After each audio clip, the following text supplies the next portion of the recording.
4 PM news network में दोस्तों आपका स्वागत है। मैं हूं आपके साथ राशिद ज़हीर। आखिरकार धनखड़ साहब बोल पड़े कुछ, हालांकि वो नॉर्मल सी बात है। बहुत सारे लोग इसको इस तरह से बता रहे हैं कि जैसे राज ही खोल दिए।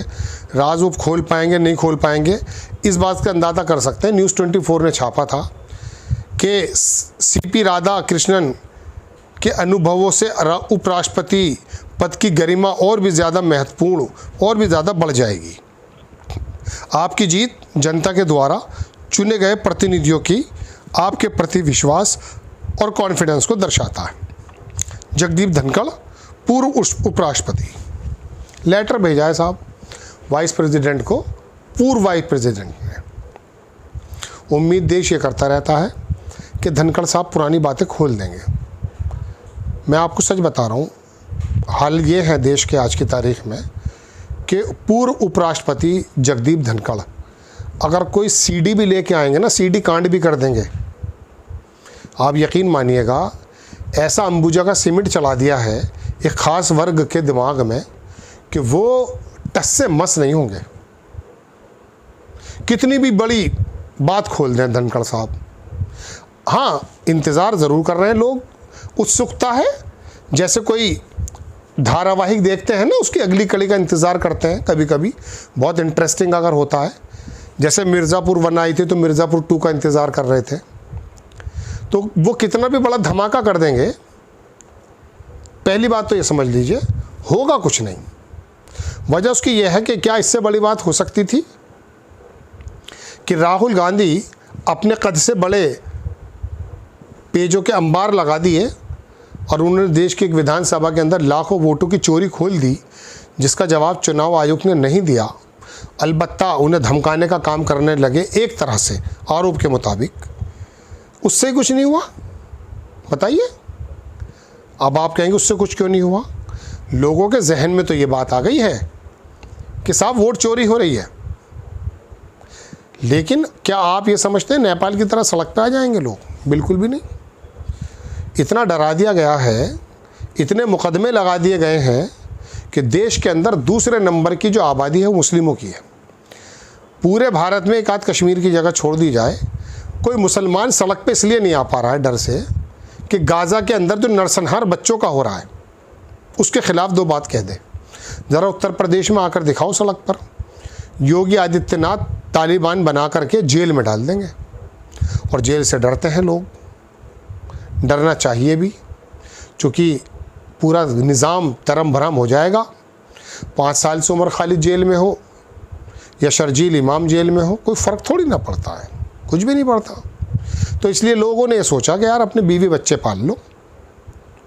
ये जो आज़ादी की बात, आज़ादी के साथ बोलने की बात, ये पुरानी बातें हैं, अब इनसे कुछ बनता नहीं है। अब अगर बोलेंगे तो योगी जी तो नस्लों से हिसाब ले लेते हैं। डरा दिया है साहब, तो अब नहीं आएंगे सड़क पर लोग, वो ज़माने लद गए। और एक बात और भी है, कोई इतना बड़ा जुल्म सितम भी नहीं हो रहा है जो श्रीलंका, नेपाल या बांग्लादेश में हो रहा था।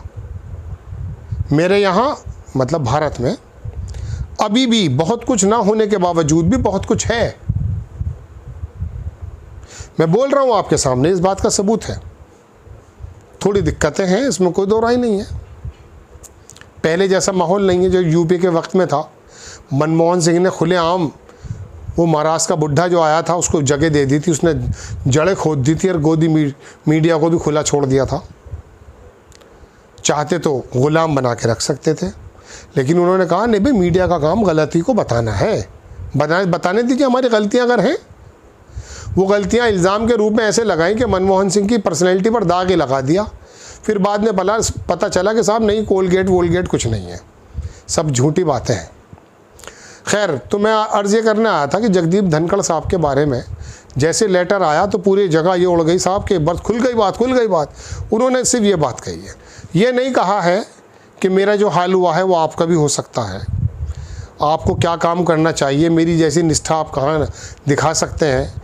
मैंने तो विपक्ष के सांसदों को बाहर निकाल दिया, बोलने नहीं दिया, मुंह पे ताला लगा दिया और ऐसे कानून पास करवा दिए चुपचाप हंगामे के साथ। कोई ऐसा बात कहता भी नहीं है विश्वास। लेकिन बात यह है कि लोग उम्मीद कर रहे हैं। मैं थोड़ा सा उपराष्ट्रपति जो बने हैं सीपी राधाकृष्णन साहब, इनके बारे में बता दूँ।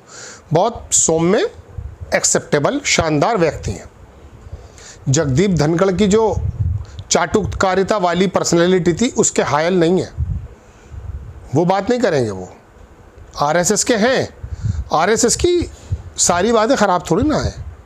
बड़े बड़े शानदार लोग इसमें गुजरे हैं जिन्होंने देश के बारे में सोचा है। वाकई ये किसी और चीज़ के बारे में सोचते नहीं हैं, देश के बारे में सोचते हैं, अपने बारे में नहीं सोचते। अब आप कहोगे मैं आरएसएस की तारीफ़ कर रहा हूँ, पिछला प्रोग्राम मैंने आरएसएस के ख़िलाफ़ बनाया था, जो बात है वो तो कही जाएगी ना। लेकिन किसी एक वर्ग का प्रोसिक्यूशन करके 80% जनता को एक साथ लाना, मुख्य धुरी में उनको लेकर आना और 20% को हटा देना, ये सोच अच्छी नहीं लगती। 85-15, 80-20 की जो बातें होती हैं, योगी आदित्यनाथ के माध्यम से हो, सुब्रमण्यम के माध्यम से हो, या मोहन भागवत जी के माध्यम से हो, मैंने खुद सुना, उन्हें एक समागम हो रहा था, उसमें कह रहे 85% लोगों को एक साथ लाना है। तो वहाँ जब उसकी तैयारी चल रही थी उत्तर प्रदेश में, राष्ट्र उदय का एक प्रोग्राम 3 दिन का बनाया था, तो उसकी तैयारियाँ थी।